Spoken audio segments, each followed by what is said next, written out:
आइए बुलेटिन की शुरुआत करते हैं धान से। देश से होने वाले चावल के निर्यात में इस साल खासी बढ़त देखने को मिली है। बीते 11 महीने के दौरान कुल चावल का निर्यात 1,91,00,000 टन के पार पहुंच गया है। वहीं खरीफ विपणन मौसम 2021-22 के लिए देश के अलग अलग राज्यों से चल रही धान की सरकारी खरीद रिकॉर्ड स्तर पर है। अब तक धान की कुल खरीद 741 लाख मीट्रिक टन के पार पहुंच गई है। धान के बाजार पर पेश है यह रिपोर्ट। पिछले साल की तरह ही खरीफ विपणन मौसम 2021-22 में भी न्यूनतम समर्थन मूल्य के आधार पर किसानों से धान की खरीद सुचारू रूप से जारी है। उपभोक्ता कार्य, खाद्य एवं सार्वजनिक वितरण मंत्रालय की ओर से जारी ताजा आंकड़ों के अनुसार खरीफ विपणन सत्र 2021-22 के लिए अब तक 741.62 लाख मीट्रिक टन धान की सरकारी खरीद की जा चुकी है। धान की खरीद आंध्र प्रदेश, तेलंगाना, बिहार, चंडीगढ़, छत्तीसगढ़, गुजरात, हरियाणा, हिमाचल प्रदेश, झारखंड, जम्मू और कश्मीर, केरल, मध्य प्रदेश, महाराष्ट्र, ओडिशा, पंजाब, तमिलनाडु, उत्तर प्रदेश, उत्तराखंड तथा राजस्थान के अलावा दूसरे राज्यों से की गई है। अब तक हुई धान की सरकारी खरीद से लगभग 105,14,000 किसान न्यूनतम समर्थन मूल्य पर 1,45,358.13 करोड़ रुपए के भुगतान से लाभान्वित हो चुके हैं। दूसरे राज्यों के मुकाबले पंजाब में सबसे ज्यादा धान की सरकारी खरीद हुई है। यहाँ धान की कुल खरीद 1,87,28,000 मीट्रिक टन के पार पहुँच गई है। वहीं उत्तर प्रदेश में धान की खरीद 65,53,029 मीट्रिक टन, हरियाणा से 55,30,596 मीट्रिक टन, तेलंगाना से 70,22,000 मीट्रिक टन, छत्तीसगढ़ से 92,01,000 मीट्रिक टन, जबकि मध्य प्रदेश से धान की सरकारी खरीद 45,82,000 मीट्रिक टन के पार पहुंच गई है। भारत दुनिया के सबसे बड़े चावल निर्यातकों में से एक है। वैश्विक बाजार में भारतीय चावल का दबदबा बना हुआ है। भारत दूसरे देशों के मुकाबले अच्छी गुणवत्ता और सस्ता चावल वैश्विक बाजार में उपलब्ध कराता है। यही वजह है कि अंतर्राष्ट्रीय बाजार में भारतीय चावल की मांग लगातार बढ़ रही है। कृषि और प्रसंस्कृत खाद्य उत्पाद निर्यात विकास प्राधिकरण एपीडा की ओर से जारी ताजा आंकड़ों के अनुसार भारत ने साल 2021-22 में अप्रैल से फरवरी महीने के दौरान करीब 1,91,01,545 टन कुल चावल का निर्यात किया है, जो बीते साल के मुकाबले अधिक है। बासमती चावल के निर्यात पर नजर डालें तो साल 2021-22 के अप्रैल से फरवरी के दौरान बासमती चावल का कुल निर्यात 34,87,563 टन का हुआ है, जो बीते साल इस दौरान 41,52,464 टन रहा था। जबकि गैर बासमती चावल के निर्यात में इस साल खासी बढ़त देखने को मिली है। बीते 12 महीनों के दौरान गैर बासमती चावल का निर्यात बीते साल के मुकाबले 44 लाख टन से ज्यादा बढ़ा है। साल 2021-22 में देश से गैर बासमती चावल का निर्यात 1,56,13,000 टन के पार पहुंच गया है, जबकि बीते साल इस दौरान निर्यात 1,11,77,992 टन का हुआ था। भारत चावल का निर्यात अफ्रीका और एशियाई देशों के अलावा दूसरे कई देशों में करता है। आपको बता दें कि केंद्र सरकार ने भारत में कृषि को बढ़ावा देने के लिए लगातार कई कदम उठाए हैं। इन कदमों में किसानों की आय बढ़ाने से लेकर कृषि उत्पादों के निर्यात को आसान बनाना भी शामिल है। जहाँ तो धान के बाजार पर ये रिपोर्ट आपने देखी। आइए अब रुख करते हैं कमोडिटी एक्सपर्ट का। डॉक्टर रवि सिंह इस वक्त हमारे साथ फोन लाइन पर जुड़े हुए हैं। डॉक्टर रवि, स्वागत है आपका मंडी खबर में। सबसे पहले आपसे जानना चाहेंगे कि धान का जो बाजार है उसकी स्थिति आपको इस वक्त कैसी नजर आ रही है और जो भाव है वो किस ओर जाते हुए दिख रहे हैं? धान के दामों में एक सीमित दायरा बना हुआ है और अभी मंडियों में काफ़ी स्टॉक देखने को मिल रहा है। आने वाले महीनों में धान के दामों में तेजी का रुझान बन सकता है। खास तौर से अक्टूबर और नवंबर में धान के दामों में एक तेजी बनेगी और करीब 5 से 8% तक की तेजी आ सकती है। बिल्कुल। तो ऐसे में जिन किसानों के पास धान रखा हुआ है उनके लिए आपकी क्या सलाह होगी? जिन किसान भाई बहनों के पास स्टॉक है उन्हें यहाँ पर थोड़ा सा रुकना चाहिए और आने वाले सितंबर अक्टूबर तक मंडी का रुख करना चाहिए, क्योंकि आगे आने वाले समय में धान के जो दाम में बढ़ोतरी है उसकी आप मुनाफा वसूली कर सकते हैं। बिल्कुल। डॉक्टर रवि, आप हमारे साथ जुड़े रहें, आगे भी जानकारी लेंगे आपसे। और बाजार के जानकार का जिस तरह से मानना है, धान के जो किसान हैं अगर उनके पास भंडारण क्षमता है सितंबर अक्टूबर तक वो इंतजार कर सकते हैं तो अच्छे भाव मिलने की संभावना है और ऐसे में आप बेहतर भाव के लिए इंतजार करें तो आपके लिए अच्छा है। बहरहाल आगे बढ़ते हैं और अब नजर डाल लेते हैं बाकी की सुर्खियों की तरफ। अंतर्राष्ट्रीय बाजार पर चढ़ा भारतीय हल्दी का रंग। निर्यात 1,83,000 टन के पार। टमाटर की पैदावार में बढ़त का अनुमान, मंडियों में सामान्य रही आवक।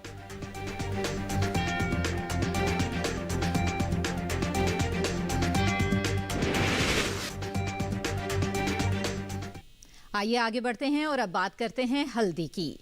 वैश्विक बाजार में भारतीय हल्दी की मांग बढ़ रही है। बीते 5 सालों के मुकाबले इस साल हल्दी का निर्यात सबसे ज्यादा रहा है। वहीं घरेलू स्तर पर इस साल हल्दी की पैदावार में कमी देखने को मिल सकती है, जिसका असर हल्दी के बाजार भाव पर पड़ सकता है। हल्दी के बाजार पर पेश है ये रिपोर्ट। भारत दुनिया में हल्दी का सबसे बड़ा उत्पादक और निर्यातक है।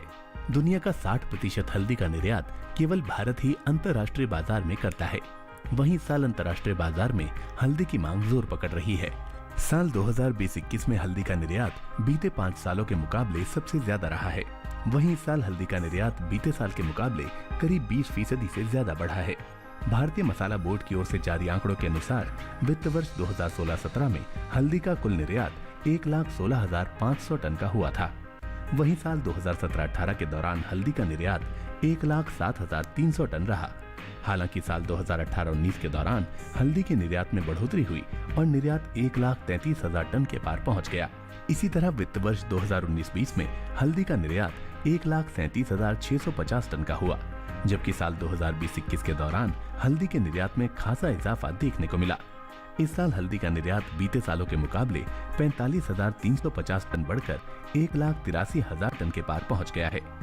आपको बता दें कि भारत हल्दी का निर्यात France, Germany, America, England, Japan, Netherland, Arab और ऑस्ट्रेलिया के अलावा दूसरे कई देशों में करता है। भारत में हल्दी की सबसे ज्यादा खेती आंध्र प्रदेश में होती है।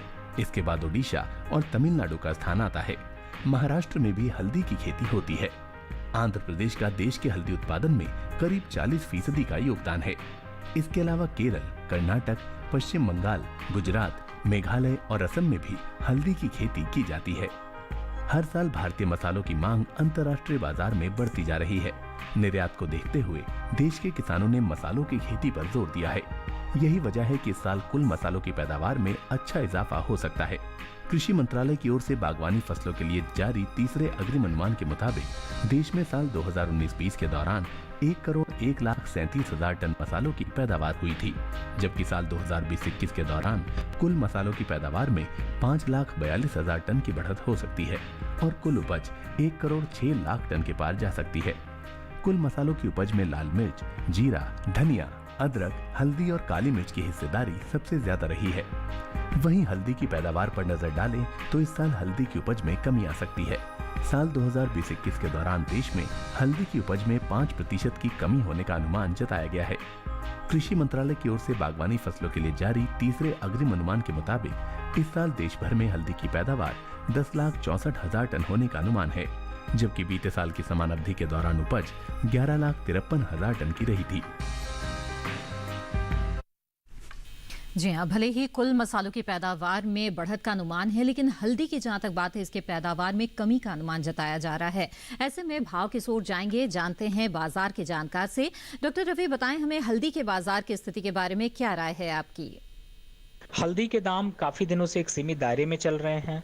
इस बार हल्दी की पैदावार भी बढ़त के साथ देखने को मिली है और खास तौर से निजामाबाद की मंडी में हल्दी के दाम में एक धीरे धीरे तेजी का रुझान बन रहा है। आने वाले नवंबर-दिसंबर में हल्दी के दाम कम से कम 8 से 10% तक बढ़ सकते हैं। जी डॉक्टर रवि, जिन किसानों के पास हल्दी का स्टॉक है उन्हें इस वक्त क्या करना चाहिए? जिन किसान भाई बहनों के पास हल्दी है उनको थोड़ा सा रुक कर मंडी का रुख करना चाहिए और आने वाली जो तेजी है उसका फायदा उठाना चाहिए। जी बिल्कुल डॉक्टर रवि, आप हमारे साथ जुड़े रहें, आगे भी हम आपसे जानकारी लेंगे। फिलहाल बढ़ते हैं आगे, मंडी खबर में जान लेते हैं कि भिंडी के हाजिर भाव देश के अलग अलग मंडियों में बीते कारोबारी दिन क्या दर्ज किए गए। शुरुआत करते हैं कर्नाटक की बंगारपेट मंडी से। यहाँ भिंडी का भाव रहा 3,300 रुपए प्रति क्विंटल। दावणगेरे मंडी की बात की जाए तो यहाँ पर भाव रहा 2,300 रुपए। वहीं महाराष्ट्र की पुणे मंडी में सौदे 3,500 रुपए पर हुए और इसी राज्य की नागपुर मंडी में भाव रहा 1,875 रुपए।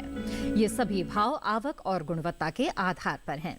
इसी के साथ मंडी खबर में वक्त है एक छोटे से ब्रेक का। ब्रेक के उस पार बात होगी टमाटर, चीनी और कॉफी की। आप बने रहें दूरदर्शन किसान पर।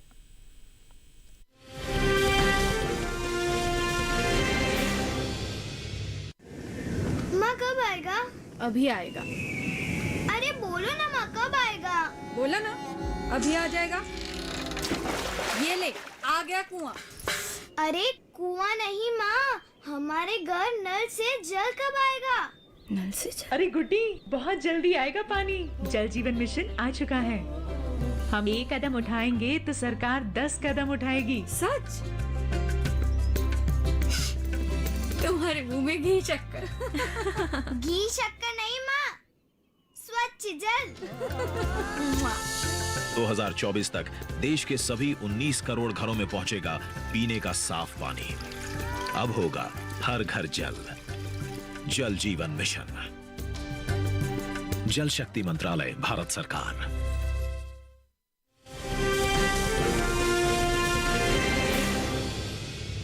ब्रेक के बाद आप सभी का फिर से स्वागत है दूरदर्शन किसान पर। इस वक्त आप देख रहे हैं मंडी खबर।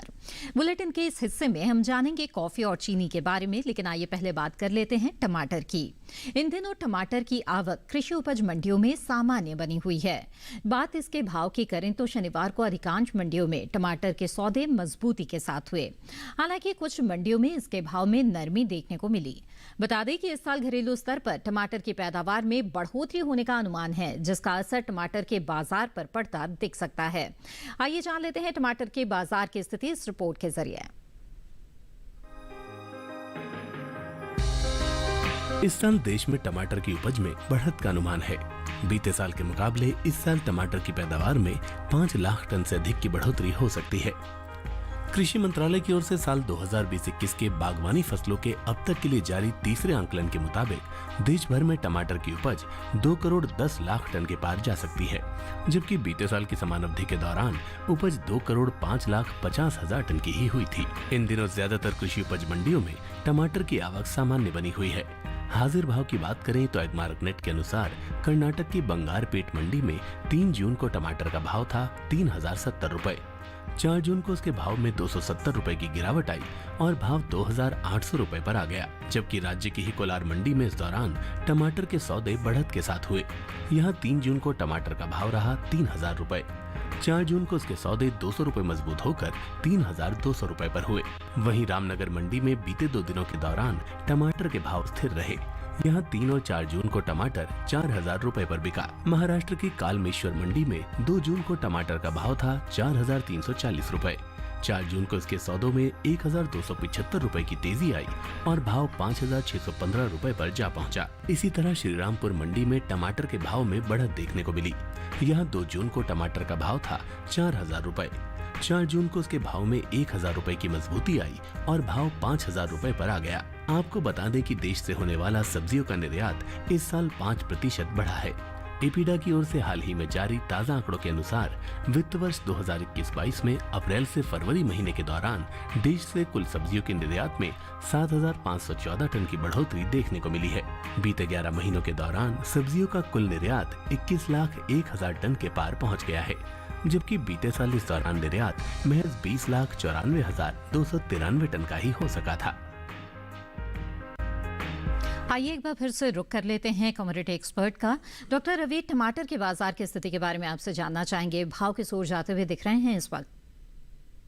टमाटर की पैदाइश इस बार काफ़ी अच्छी देखने को मिली है और पिछले साल के कंपैरिजन में टमाटर की पैदावार बढ़ी है। इस समय टमाटर के दाम एक सीमित दायरे में हैं और आने वाले 15 से 20 दिनों तक अभी यहाँ पर ये दायरा बना रहेगा। खासतौर से मंडियों की बात करें तो इस समय आवक काफ़ी अच्छी है और डिमांड थोड़ी सी कम देखने को मिल रही है। टमाटर में जो तेजी है वो जुलाई और अगस्त के महीने में ज़्यादा देखने को मिल सकती है। जी, ऐसे में किसानों के लिए आपकी क्या सलाह रहेगी? क्या बिकवाली का रुख उन्हें करना चाहिए या इंतजार करना चाहिए? जिन किसान भाई बहनों के पास स्टॉक है उन्हें टमाटर का स्टॉक निकालना चाहिए और धीरे धीरे अब मंडी का रुख करना चाहिए। जी, बिल्कुल। डॉक्टर रवि, आप हमारे साथ जुड़े रहे। टमाटर के जो किसान हैं वो बिकवाली कर सकते हैं, धीरे धीरे अपना जो स्टॉक है वो निकाल सकते हैं। आगे बढ़ते हैं और बता दें आपको कि बैंगन के हाजिर भाव देश की अलग अलग मंडियों में क्या दर्ज किए गए। कर्नाटक की दावणगेरे मंडी में बैंगन का भाव रहा 2,000 रुपए प्रति क्विंटल। वहीं महाराष्ट्र की कोल्हापुर मंडी में सौदे 3,000 रुपए पर हुए। कामेश्वर मंडी की बात की जाए तो यहाँ भाव रहा 890 रुपए और नागपुर मंडी में सौदे 750 रुपए पर हुए। ये सभी भाव आवक गुणवत्ता के आधार पर हैं। आगे बढ़ते हैं, बात करते हैं कॉफी की। इस साल देश से होने वाले कॉफी के निर्यात में अच्छी बढ़त देखने को मिली है। कृषि मंत्रालय की ओर से हाल ही में जारी ताजा आंकड़ों के मुताबिक साल 2019-20 के दौरान देश से कॉफी का निर्यात 5,236 करोड़ रुपए का हुआ था, जो साल 2020-21 के दौरान 103 करोड़ रुपए बढ़कर 5,339 करोड़ रुपए के पार पहुंच गया है।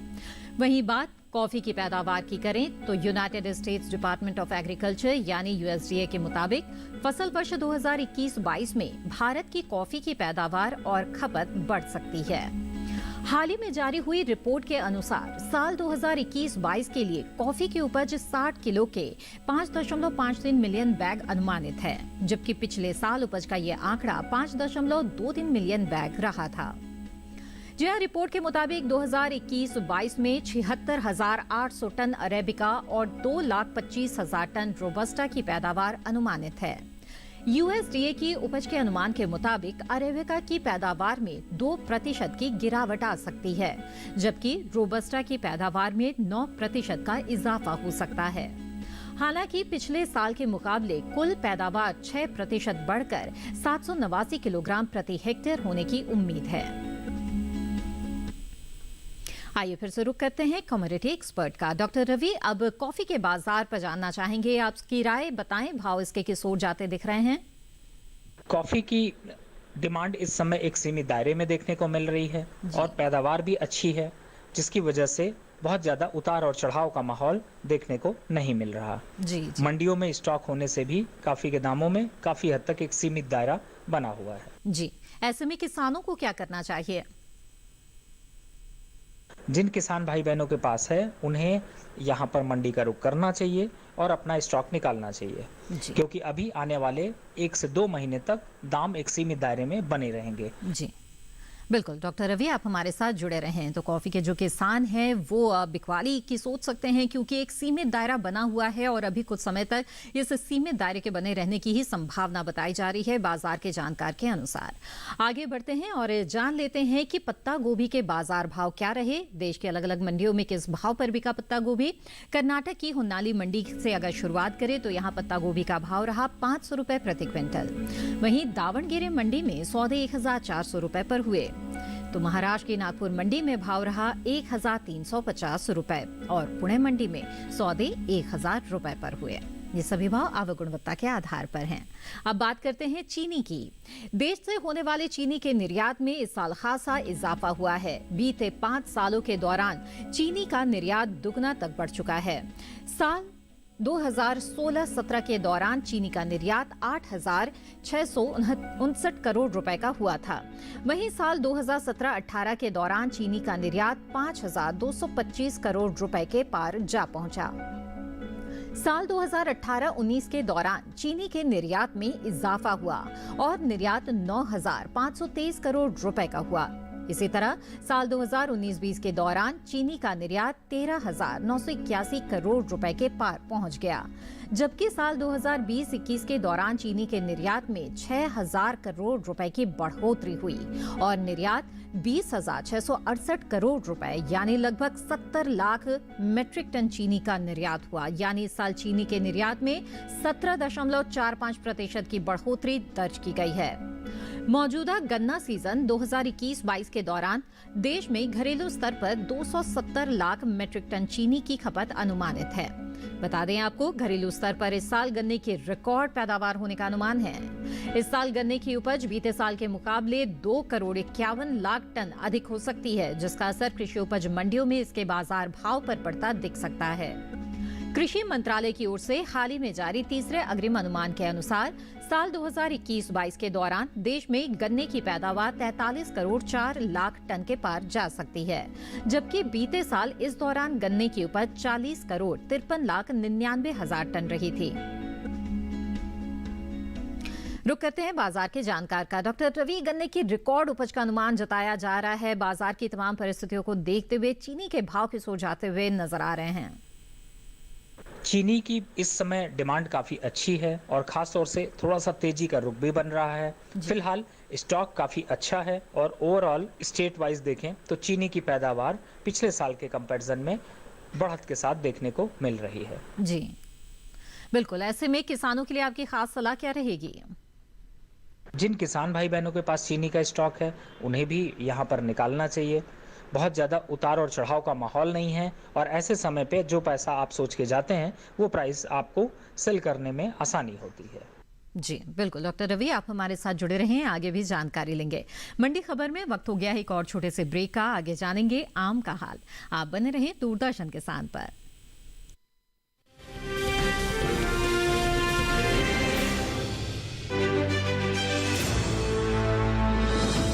खुशहाल होंगे खेत, पशु भी रहेंगे स्वस्थ,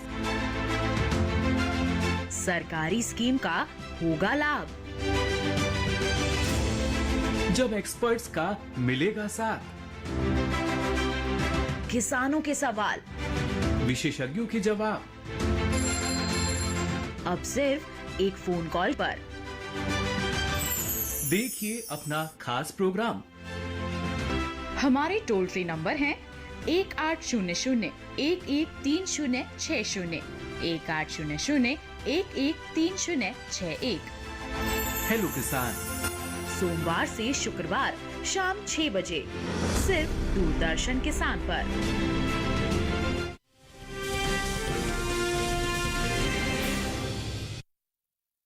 फिर से स्वागत है। मंडी खबर में आगे बढ़ते हैं और बात करते हैं आम की। कृषि उपज मंडियों में इन दिनों आम की आवक सामान्य बनी हुई है।